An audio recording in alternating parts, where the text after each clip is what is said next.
సిద్దిపేట జిల్లా గజ్వేల్ మండలం అహ్మదీపూర్ గ్రామంలో అన్నదమ్ముల మధ్య భూ వివాదం ముదిరింది.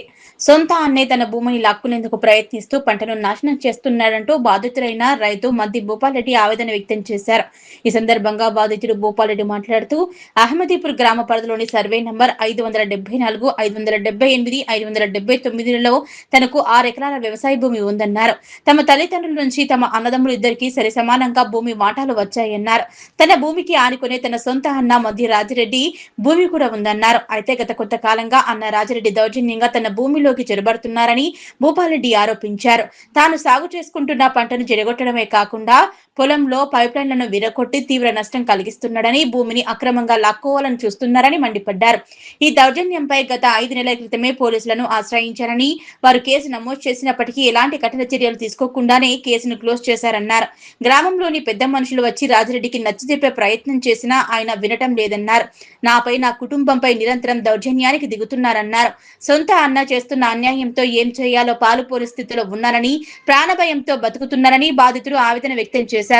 కావున జిల్లా కలెక్టర్, గజ్వేల్ ఆర్డీఓ, గజ్వేల్ తహసీల్దార్, గ్రామ సర్పంచ్ తక్షణమే ఈ విషయంలో జోక్యం చేసుకోవాలన్నారు. సమగ్ర విచారణ జరిపి దౌర్జన్యానికి దిగుతున్న రాజిరెడ్డిపై చర్యలు తీసుకుని తనకు మరియు తన కుటుంబానికి భూమి విషయంలో పూర్తి న్యాయం చేయాలని బాధితులు అధికారులను వేడుకుంటున్నాడు. నేను మధ్యరామరెడ్డి కొడుకులము, ముగ్గురము అన్నదమ్ములము. రాజిరెడ్డి ఓకే నన్ను ఇబ్బంది పెడుతున్నాడు.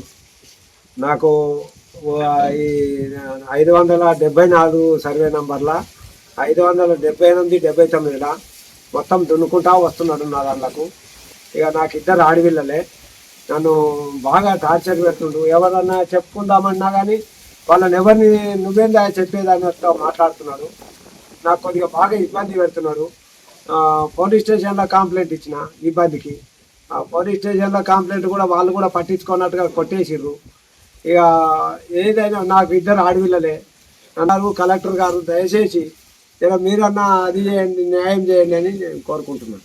ప్రాణ భయం ఉన్నది, మీరే మాకు న్యాయం చేయాలని కోరుకుంటున్నాను.